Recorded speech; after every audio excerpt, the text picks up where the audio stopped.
we're going to talk about the top objections to fine-tuning. What is the fine-tuning argument for design? Well, maybe it's best to step back even one step further and talk about what physicists mean by fine-tuning. One of the first physicists was Sir Fred Hoyle, the great British-Australian astrophysicist. And he was thinking about the production of carbon and wondering how to account for the prevalence of carbon in our universe. Turns out that carbon has unique properties that are necessary for life. It makes long chain-like molecules that are the basis of all organic chemistry. And those molecules can store information, for example, in some forms, DNA, for example. And he ended up discovering a process by which carbon could be constructed in the bellies of stars. It resulted in him making a very specific prediction about a resonance level, as it was called, a frequency where beryllium, which had an atomic weight of 8, and helium with an atomic weight of 4 could come together to form carbon-12, atomic weight 12, but at a resonance level that is higher than normal energy associated with a carbon atom. And it was a very precise value that would have to exist. Is if you ting a wine glass, it will sing at a certain frequency. And it turns out if that frequency of sound is sung back to the wine glass, it will receive that with greater facility than other frequencies. It is sort of tuned to that frequency. And so a similar thing was going on with the carbon atom.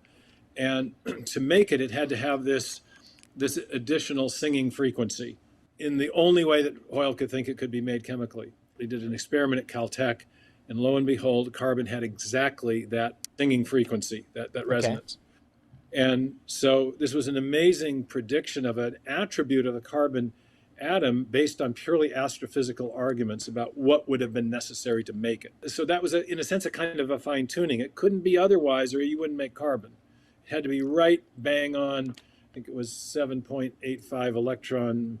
But that turned out to be the tip of the iceberg of a whole cascade of other things that would have had to be just right in the universe to make carbon. The gravitational force couldn't be too strong or too weak within a very narrow tolerance. Got it. The electromagnetic force, the same. The ratio between the two forces had to be very finely tuned. So what do we mean by fine tuning? We mean that we have parameters that fall within very narrow tolerances, outside of which some advantageous outcome would be impossible. And the advantageous outcome in this case is life. And as physicists began to investigate many other aspects of the universe that were important, it turns out that to get life, to get stable galaxies with rocky planets, to get basic chemistry going in the first place, anything beyond anything more complicated than helium, many parameters, the mass of the quark, the expansion rate of the universe, and especially the force driving it, called the cosmological constant, the initial configuration of mass and energy at the beginning of the universe. All these different parameters, the strength of the fundamental forces of physics, gravitation, electromagnetism, the strong and weak nuclear force, all these forces have to fall within very narrow ranges, and outside of which life and even basic chemistry would be impossible, such that physicists now refer to the universe as a finely tuned system, or they refer to these parameters as finely tuned parameters. And moreover, some physicists are calling the universe a Goldilocks universe. Not too strong, not too weak, not too fast, not too slow, not too heavy, not too light. Parameter after parameter falls within these sweet spots. Well, in our ordinary experience, we encounter finely tuned systems. Internal combustion engines. We have a fine-tuning of the relationship between software and hardware in a computer domain. When we see an ensemble of parameters that work together, improbably so, to achieve a discernible outcome, we describe that as fine-tuning. And what we know from experience is that systems like that invariably are the product of intelligent design. So you have a dyed-in-the-wool scientific atheist like Sir Fred Hoyle, who makes these discoveries and then changes his scientific philosophy or worldview, and is later quoted as saying a common sense interpretation of the evidence suggests that a super intellect has monkeyed with Wow. chemistry. The fine-tuning argument is simply the idea that in our experience, what we call fine-tuning, an improbable ensemble of separate parameters that jointly function to achieve a discernible or significant outcome. When we see fine-tuning, it's the result of a fine-tuner. It's the result of an intelligent agent having made a choice to actualize one out of a vast ensemble of possibilities to achieve a discernible or functional outcome. Now we're going to walk through some of Dembski's filter. Could it be law? Could it be chance? Some critics will claim that this fine-tuning is merely hypothetical. So this is challenging within itself that these parameters actually exist. Well, Luke Barnes, in his book, The Fortunate Universe, which he wrote with his PhD supervisor from Cambridge, and it was all about the fact of fine-tuning. Okay. And then they had a dialogue, a Socratic dialogue between the two of them at the end about how to explain it. Yeah. But the point is that there was no doubt between either of them about the fact of fine-tuning. And they listed at the end of the book dozens and dozens of physicists of all philosophical persuasions who regard the fine-tuning as a fact of physics. The fact is that if any of those parameters were different, but if we had a cosmological constant that was off by 1 part in 10 to the 90th in either direction, the universe would either have collapsed into a giant black hole, or we would have a heat death. Now, you can say it's hypothetical, but because we don't see that universe, well, fair enough. But that's basically saying that our understanding of what that physical force is doing is of no account, that we really don't understand what the cosmological constant is doing. Well, it's the force that causes the expansion of the universe. And if it was not pushing outward with the strength that it has, it would push outward with a weaker strength. And if it did, then the force of gravity would predominate, and then we would have a collapse into a black hole. To dismiss it as merely hypothetical is also to dismiss physics itself. Is there even more confidence in fine-tuning as you compare it to, say, biological evolution? I've had an exchange with Lawrence Krauss about fine-tuning in the journal Inference. And Krauss offered alternative explanations for the fine-tuning. He didn't deny that it exists. Stephen Hawking has talked about the fine-tuning. A very prominent physicist. Fine-tuning is not a theory. It's a fact of physics as discerned by studies of how our universe is put together and what the likely consequences of the change of any of these parameters would be, given what we understand about the function of the strong or weak nuclear force or the force of gravity. It's based on our understanding of what these basic forces or parameters do. So what can be controversial is how you explain it. The thing to be explained is not controversial. The competing explanations, perhaps. Getting back to Dembski's design filter, what he does, for those who maybe are not familiar with this, is he looks at certain what you might call natural explanations before he comes to design. And one of the things he talks about is chance. So how do you rule out chance? How do we know we don't just happen to live in the universe where these parameters happen to be in a narrow range in which we can exist? There's two different chance hypotheses. One is a chance hypothesis that does not make use of any probabilistic processes or resources beyond our universe. And then another invokes what are called, other universes in a hypothesis known as the multiverse. With the fine-tuning, many of these parameters are independent of one another.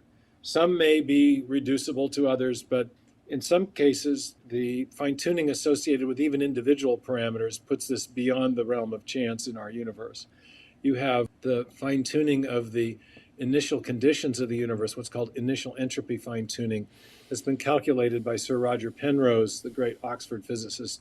1 chance in 10 raised to the 10th power, raised to the 123rd power. It's what's called a hyper-exponential number. We have something like 10 to the 80th elementary particles in the universe. Here's one we can get our minds around. The fine-tuning of the cosmological constant is 1 part in 10 to the 90th is an accepted value.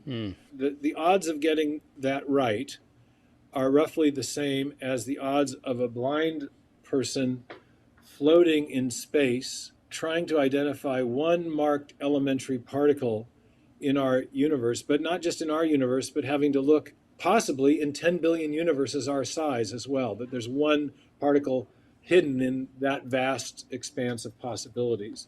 Well, it's a chance, there's a possibility, but it's overwhelmingly more likely that such a random search will fail than it is that such a random search will succeed. And therefore, the chance hypothesis is also more likely to be false than true. If you think that's how it happened, and it's more likely that such a random process of searching will fail than succeed, then it's also more likely that the chance hypothesis is going to turn out to be false than true. And in science, we prefer explanations that are more likely to be true than false, and so we have good grounds for rejecting that hypothesis. Here's another little illustration that Luke Barnes uses. He says, imagine that there's been a bank heist, and someone breaks into the room where the vault is, and there's a 12-digit keypad, and the person types in the numbers right away, and the door opens. You're looking at the video. There's 2 possible explanations. It was either an inside job, or it was a pure random fiddling. The overwhelming expectation probabilistically is that the vault will not open. If it's a 12-digit pad, you've got 1 in a trillion chance of finding the right number. You don't know what the likely code will be, but you know that with 1 in a trillion minus 1 probability of those numbers are going to give you the wrong code. Okay, so your overwhelming expectation is that the vault won't open. On the other hand, if your hypothesis is that it's an inside job, well, you're going to expect that you'll have a much greater reason to expect that the code will be typed in correctly and pop, it will open. So the point is that what we see when we actually then roll the tape forward and the vault opens is much more expected on the inside job hypothesis than it is on the random fiddling hypothesis or random poking hypothesis. And therefore, what we see confers more support to the design hypothesis, the inside job hypothesis, than it does to the random poking hypothesis. In fact, calculably more support. It's overwhelmingly more likely that the one is the true hypothesis than the other. Now, we can't be absolutely sure, but we're dealing in the realm of Bayesian probabilities, and on our Bayesian analysis, we have more reason to expect outcome A than B. Therefore, hypothesis that predicted outcome A is more likely to be true than the hypothesis that predicted outcome B. So that's another way of explaining the logic behind the rejection of the chance hypothesis. That's great. So Dembski's first kind of filter is to look at chance, mathematically and probabilistically, not absolute certainty, but the odds are so infinitesimally small that we reasonably rule it out as a good explanation. Dembski moves down his filter. He says, okay, so it's not chance for, say, fine-tuning. What about law? Maybe there's some natural law or regularity that causes these laws to be fine-tuned or constants as they are. Why don't you buy that explanation? This takes a little bit of an appreciation of how physics works. Let's take an example of a guitar string. There's a physical law called Hooke's law that describes the harmonic motion, the waveforms that will result if a string is plucked. And the equations, or differential equations, actually have a number of solutions. You could just have 2 waves, a high wave and a low wave, or you could have 8 waves. So there's lots of different outcomes that will result that are consistent with Hooke's law. And to know which outcome is going to result, you need to know, in addition to the law which relates variables in an equation, you also need to know how hard the string was plucked. That's called an initial condition. That's information that the law doesn't give you. That has to be provided experimentally. You also have to know, in this case, what are called the boundary constraints. In this case, that would be how wide apart are the pegs that hold the string. And the outcome that you get, describable by Hooke's law, will depend upon those boundary constraints. Now, the law does not give you that information. You have to determine that by experiment. Now, all of the physical laws, the most fundamental laws of physics, require these external inputs of information if you are to be able to get outcomes. So in the case of the four fundamental force laws, you have to know initial conditions. Some applications would require boundary constraints, but you also need to know what are called the constants of physics. So if you take, for example, the Newton's law of gravity, the classical gravitational force law, the force of gravity equals the mass of the first body times the mass of the second body divided by the distance between them squared. M1, M2 over R squared, okay? Or D squared, depending on which variable you want to use. But that won't give you a specific value for gravitation. It turns out there's a constant that also has to be provided. It's called a constant of proportionality.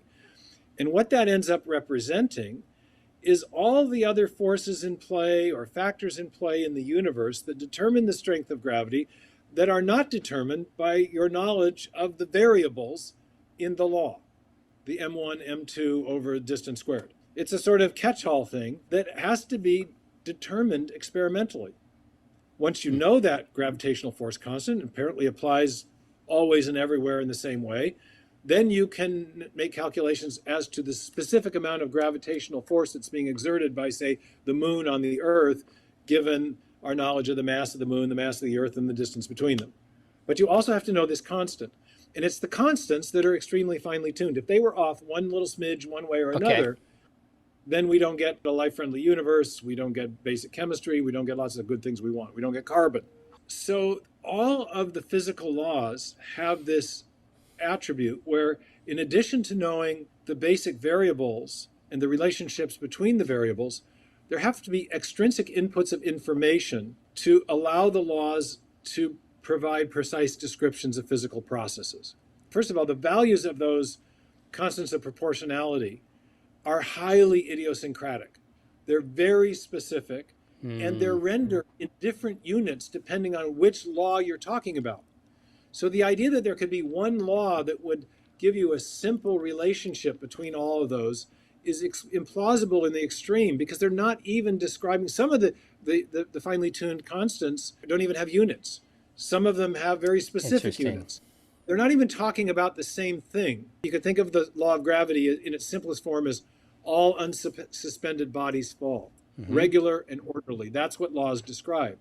The ensemble of values involved with these constants of proportionality are highly irregular, highly idiosyncratic. Moreover, since all laws require initial conditions to render precise descriptions of physical processes, and initial conditions exist, the ultimate initial conditions are the initial conditions of the universe. And that's one of the things that's finely tuned. That's called the initial entropy, the hyper-exponential number. You're not going to get something that reduces that to a law when that is a necessary condition of any law providing an efficacious description of reality. One of the things that's finely tuned is the set of ultimate initial conditions, the initial arrangement of matter and energy at the beginning of the universe before any laws are even operative.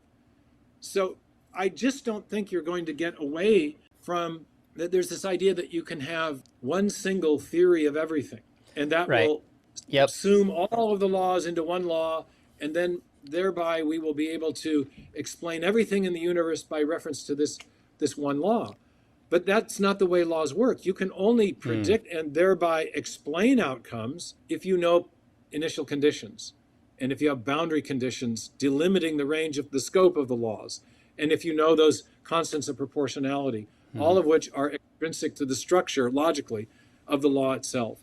So even if we get a theory of everything, it's not going to explain everything. I had the temerity to take Stephen Hawking on in my PhD dissertation in the introduction about this, because there's a confusion among physicists often about the distinction between laws and causes. Causes provide explanations of particular events. Laws describe general regularities. They're too general to constitute explanations. They don't constitute the difference that makes a difference. Here's an illustration. Imagine an apple and it falls to the earth. The gravitational force that in some way describes that motion applies equally well to a rocket ship that is flying to the moon. The law is very general. It applies everywhere and always throughout the universe. But it's so general, it doesn't explain the difference that makes a difference in those two motions, one going up, one going down. The difference that makes the difference is the way in which matter has been configured, the way the boundaries on the systems have been delimited. It's the material conditions that explains why one thing was able to fly and why the other had to fall. The difference that made a difference is not the law, but the configuration of matter. The information about that has to be fed into the structure of the natural law to enable us to predict an outcome. So That's even great. if we could go beyond just the law of gravity and subsume all four of the fundamental force laws, then we would a fortiori have something that's so general that it could never explain anything. It could only describe a constant force that was always active, but thereby so consistent that it couldn't explain the difference between one outcome and another. So we're looking at Dembski's filter, looks at chance, look at law. Other options that people will put in there, not necessarily Dembski's filters, but other naturalistic options, would come from somebody such as cosmologist Lee Smolin, who has proposed an evolutionary scenario in which singularities within black holes spawn new baby universes that have slight adjustments in their physical parameters. So eventually, we get a universe that is fine-tuned for life. Your take on this model? It's subject to the same problem that the multiverse hypothesis is subject to. Okay. You're talking about a universe-generating mechanism. His hypothesis requires such a thing. It's a quasi-Darwinian type of cosmology. It's problematic at many levels. At the deepest level, any universe-generating mechanism will generate new universes. Turns out itself must be finely tuned. And this is the problem with the multiverse, which is the more current version of the chance hypothesis. We don't have enough opportunities within this universe to render the fine-tuning parameters probable.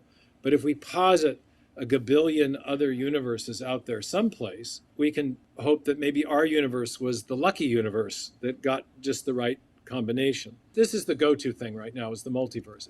So, the multiverse is the idea that there are billions and billions of other universes out there. I sometimes say a gabillion. So many, in fact, that a universe with our life-friendly set of parameters had to arise somewhere. And we just happen to be the lucky one. We mistake the improbability of the fine-tuning in our universe as evidence of design when it's actually just a, quote, observer selection effect. But that's the trouble with the brute multiverse hypothesis. If all the other universes are causally disconnected from our own, then whatever happens in those other universes has no effect on what happens in our universe. So it doesn't actually help explain the improbability of the fine-tuning to know that there are other universes out there. Makes so sense. In virtue of that, multiverse proponents have proposed universe-generating mechanisms. And they have some reasons from physics for considering that maybe these processes are actually real. So one of those ideas is what's known as the inflationary cosmological model. There is the expansion of the universe, and when the force causing that expansion, called an inflaton field, begins to decay, it hits a sweet spot where it causes another universe, a bubble universe, to emerge out of that original universe. And that process goes on indefinitely in the future. Another idea is that string theory, the equations of string theory, correspond to other universes with different laws and constants of physics, for example. But here's the rub. It turns out that in every one of these speculative cosmological models for generating new universes, that would allow us to portray our universe as the lucky winner of a cosmic lottery. Okay. So that solves the causally disconnected problem by saying, okay, there's a common cause, a common causal process. But there's a deeper problem and that is that these universe-generating mechanisms themselves require, in each case, prior fine-tuning. And so you're right back to where you started, with prior unexplained fine-tuning. The physics of this is, in each case, is different. If I say I've got a proverbial monkey at a typewriter, and I want the monkey to type Hamlet, if the monkey has an infinite amount of time to do that, it will eventually not only type Hamlet, but all the other works in the English language. But if the keys aren't positioned properly so that when the keys are struck, nothing will happen. If there's no H, all bets are off. The typewriter itself has to be set up in a particular way to generate that infinite number of possible outcomes. You can't get specificity of outcome without specificity of income. This is what the naturalist, the materialist is continually fighting, and it's a losing battle. Let's move on to another naturalistic hypothesis. It's one of the two objections to fine-tuning that Richard Dawkins raises in The God Delusion. And the first one is the discovery of natural selection should raise our consciousness of the power of natural forces in fields outside of biology.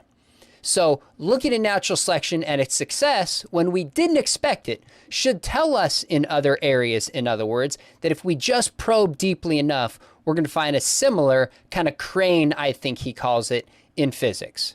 Your thoughts?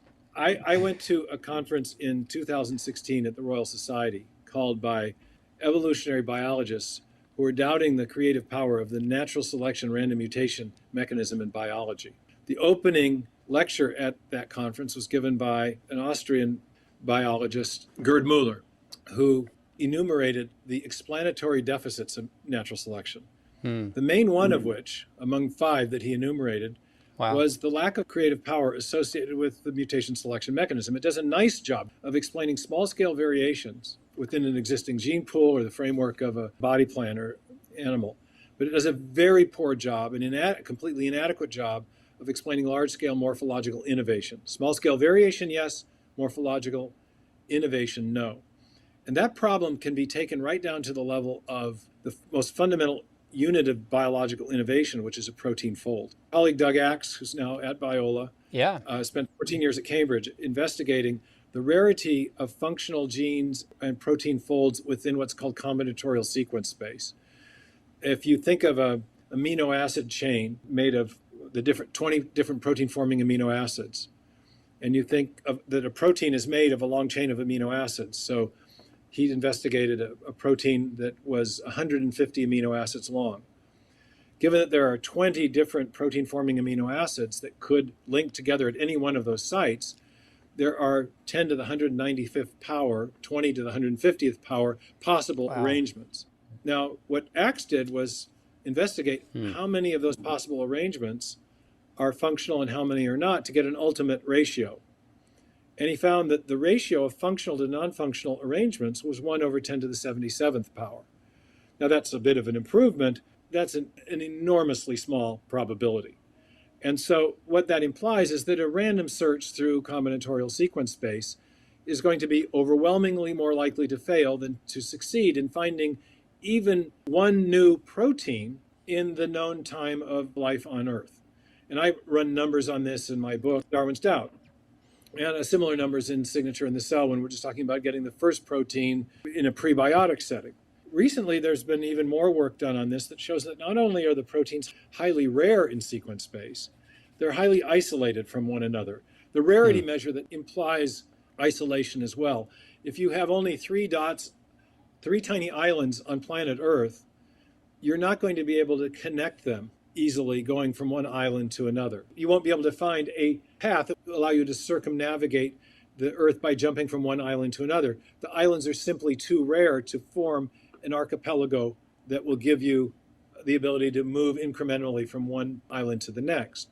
Now, the Darwinian mechanism envisions a series of small incremental changes and variations, each of which are functional. The islands in this case represent functional, stable protein folds. But if they're too rare and also too isolated, you're not going to be able to get from one to the other in a Darwinian manner by producing random changes.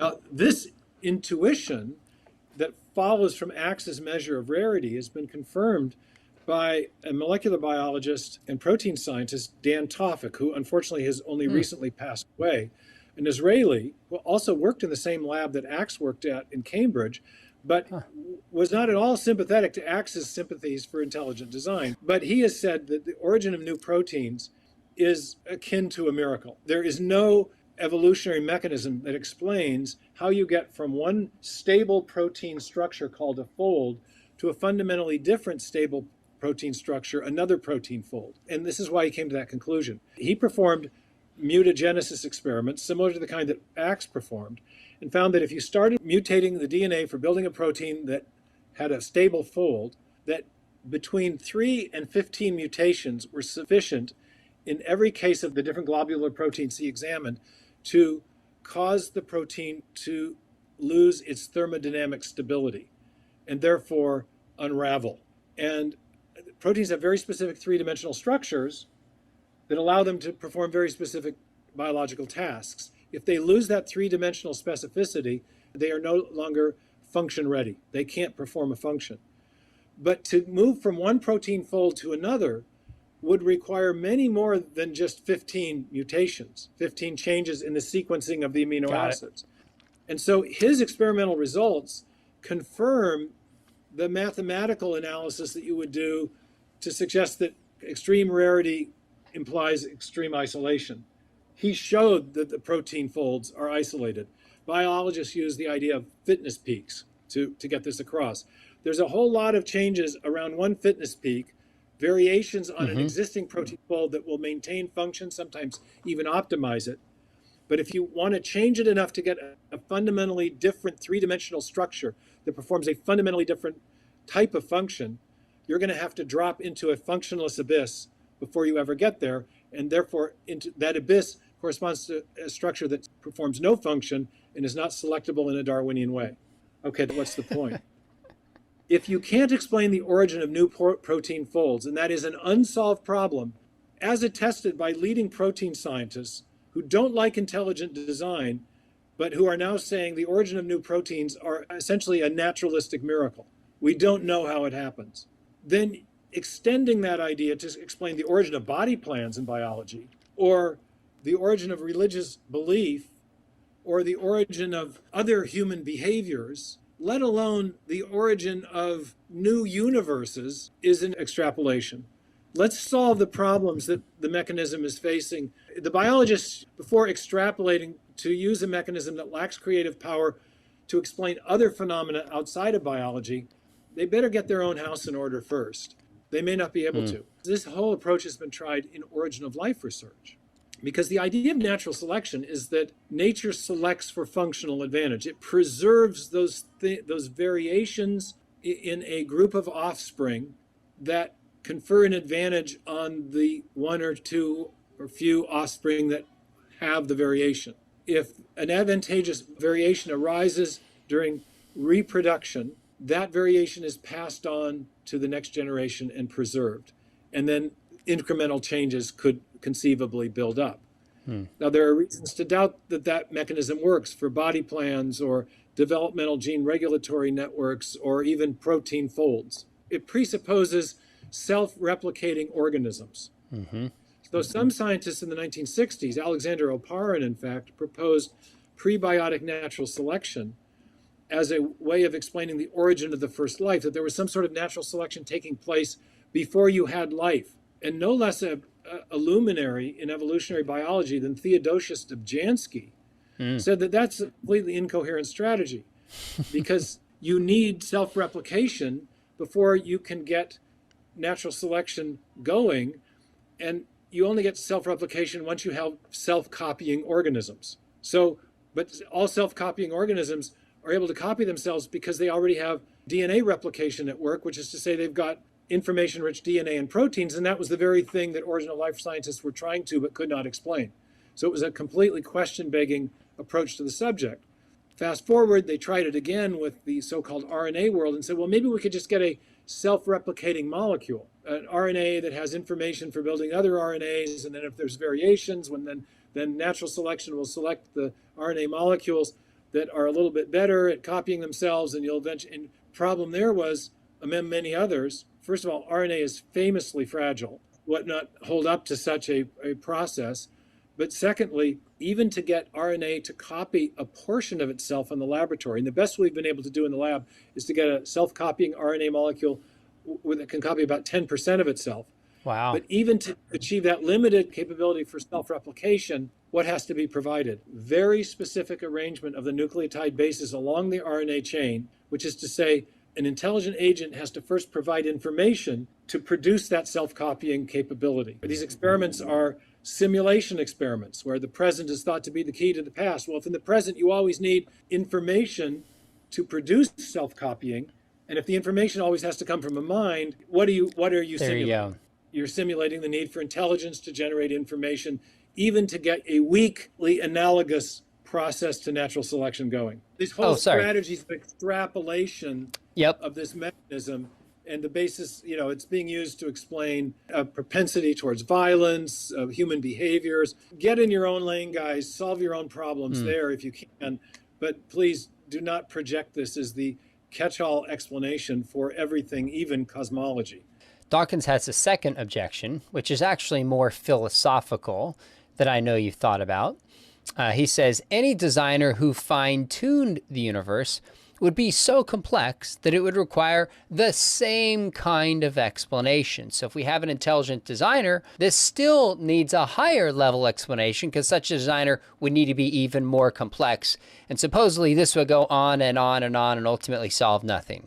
Who designed the designer objection? First of all, sauce for the goose. Two can play that game. You can say the ultimate explanation is a self-replicating molecule, but the self-replicating molecule, as we've just described, requires a prior explanation that actually can't be provided within the framework of the Darwinian process. So Okay. Every system requires a primitive.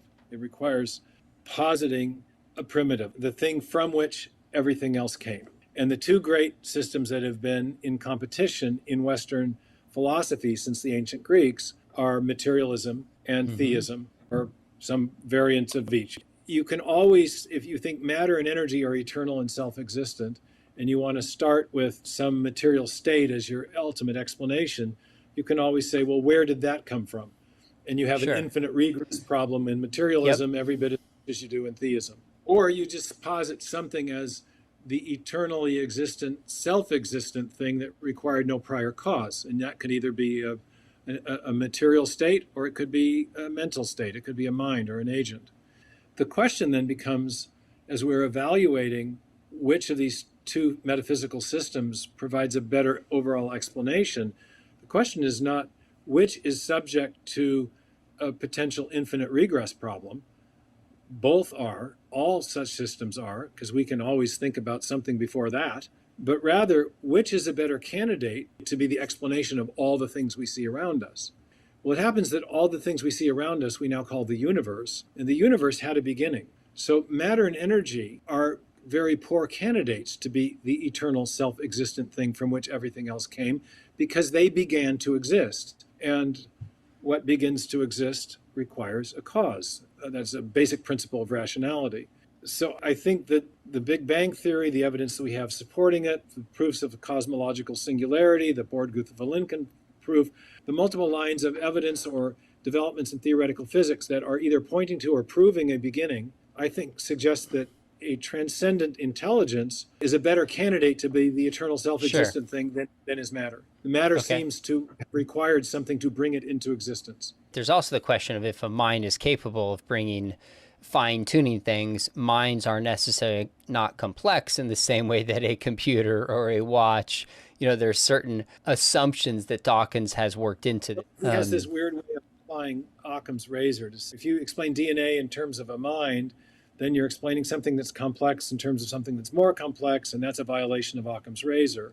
Occam's razor, and you can think of a mind as a simple thing, or you can think of it as a complex thing, depending on the way you cash that out. But in either case, it's a misapplication of Occam's razor. Occam's principle is that you should not multiply theoretical entities needlessly. And what the theistic design hypothesis does is precisely respect Occam's razor. It posits a single theoretical entity, whereas the multiverse, for example, which is the go-to explanation now for the fine-tuning, posits not only a quasi-infinite number of other universes, it also posits at least two separate universe-generating mechanisms, each of which entails the need to affirm the existence of multiple other theoretical entities.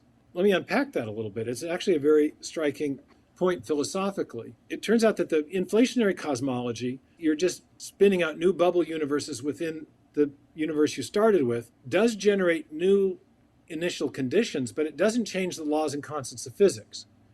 So it doesn't actually generate by itself enough of the right kind of universes to render our universe with two types of fine-tuning plausible. We have fine-tuning of initial conditions and fine-tuning of laws and constants of physics. So the inflationary cosmology would, in the best of cases, only account for the improbable fine-tuning of initial conditions, but not the laws and constants of physics. Conversely, string theory, which is also invoked as a universe-generating mechanism, can conceivably generate new laws and constants of physics because each of the string theoretic equations is thought to correspond to new laws of physics, and the way you have this thing called lines of flux, and the way they wrap around strings is thought to correspond to new constants of physics, but it does nothing to generate new initial conditions. So in virtue of that, you now have the string inflationary multiverse. Multiverse proponents have actually conjoined these two models. So when you begin then to count the number of purely theoretical postulates, purely hypothetical entities that the multiverse proponents have to affirm, you end up with, I counted about 10 in my book. You have to believe that strings are the fundamental basis of reality, vibrating strings of energy. You have to believe in extra dimensions of space. You have to believe in an inflaton field. You have to believe in the lines of flux that wrap around the strings. You have to believe that finely tuned inflaton shut-off energies will, in fact, generate new universes. There's a whole suite of theoretical postulates that you have to posit in order to explain the phenomena that the one single postulation of a transcendent mind explains simply, beautifully, and consistently with our experience. We know that minds generate finely tuned systems. We have no equivalent experience of any of these hypothetical entities generating finely tuned systems. So I think that's another reason to prefer the theistic design hypothesis over the multiverse. It is simpler in the Occam's razor sense. And great. Dawkins' application of the Occam's razor principle is not apt. It's not what's meant by simplicity. The entity itself can have no complexity to it. It's rather, if the entity exists, if we know minds exists, then there's an inherent simplicity in positing something which is known to exist and has known causal powers. Can I say one other thing about the Dawkins thing? I mean, you have a monster bestseller, 3 million copies. It's influenced many, many, many young people in particular. And you have a biologist whose specialty was snails, who's made a well-deserved reputation for himself as a science popularizer because he writes beautifully and he frames issues beautifully. But the lack of depth philosophically of his reasoning about these things is kind of breathtaking. And I just have to say, these are not persuasive objections to fine-tuning or... I agree. And there's so much more to say about these arguments that he doesn't engage in these books, and many good theistic responses that he doesn't engage. At the end of the day, the books represent a kind of a straw man because he does not take pains to engage his most sophisticated or rigorous interlocutors. He's not taking the strongest version of the theistic argument across any of these classes of evidence. And I think people need to be aware of that. I've complimented Dawkins because I do love the way he frames appreciate issues. that. But on this point, when you get into what he's written in these monster best-selling popular books, they don't go very deep, and they specifically do not address the best arguments on the other side.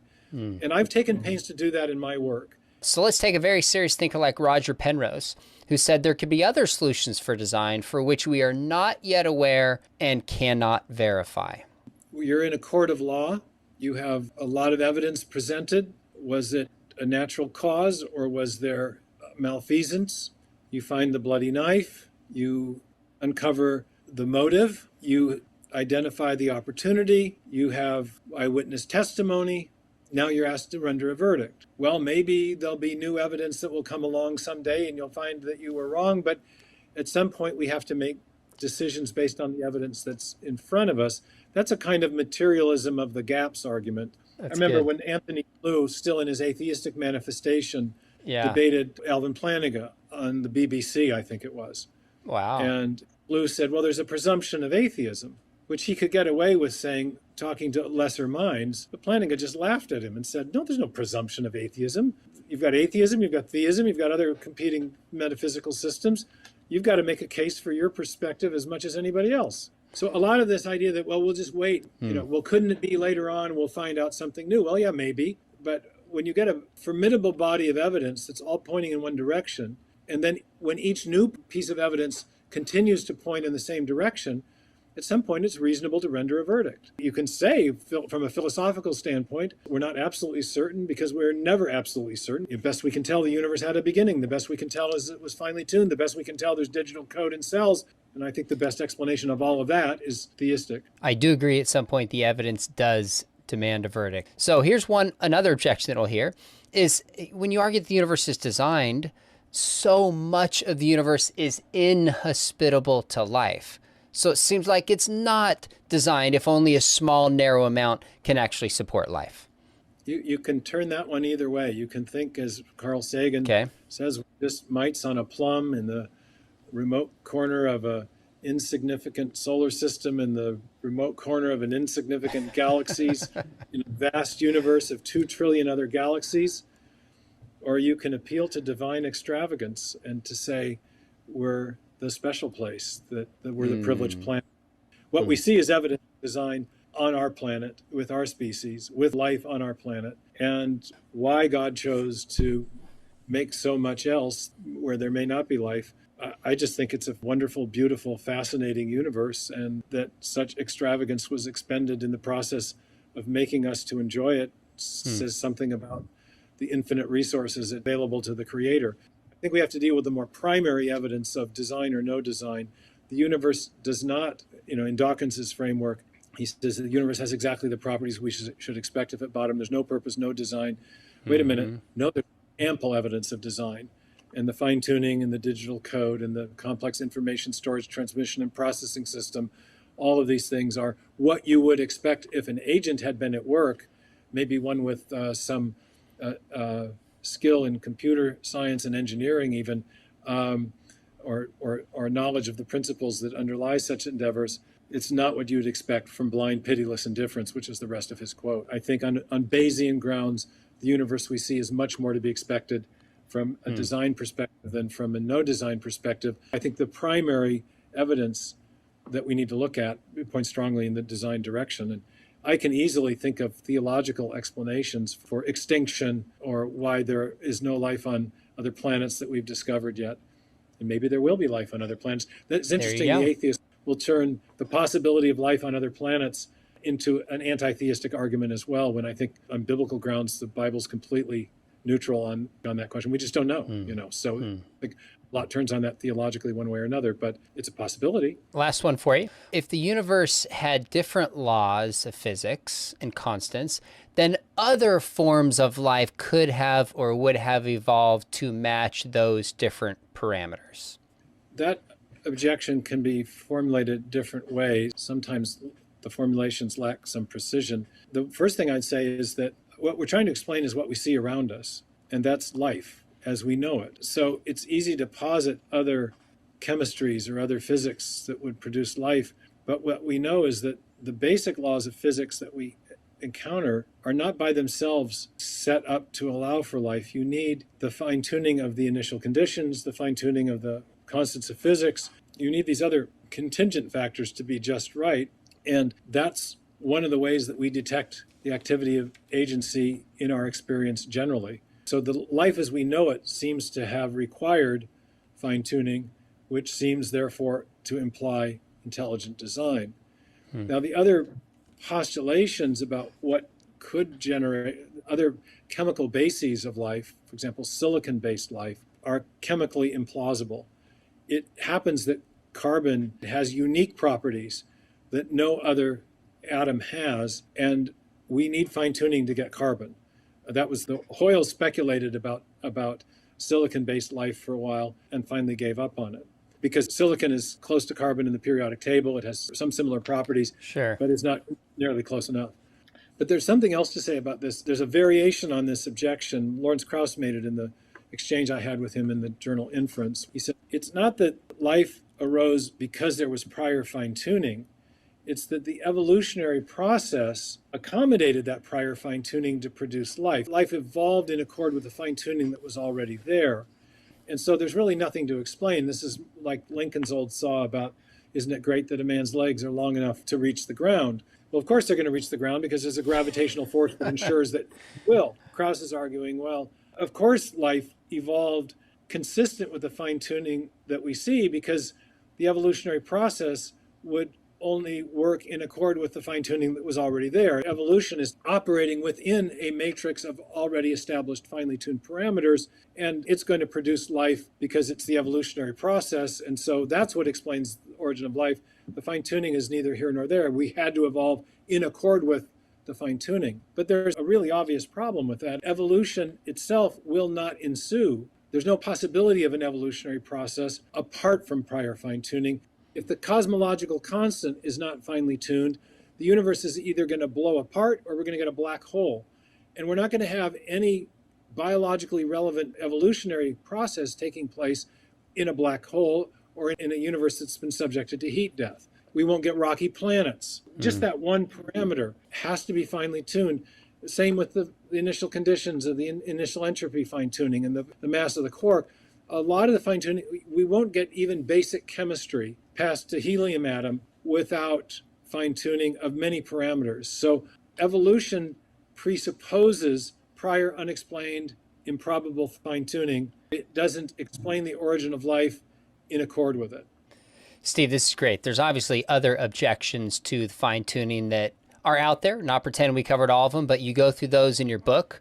I've read it multiple times. It's fantastic. Return of the God Hypothesis. If you're a believer or not, you owe it to yourself to wrestle with this, because in my view, it's some of the strongest, most persuasive, but graciously written case for design. So folks watching, if you've ever thought you want to learn apologetics, we've got the top-rated distance apologetics program. I teach classes on evil, resurrection, and we have the best guest lecturers such as Dr. Meyer on the planet. Information is below. If you're not ready for that, we actually have a certificate program.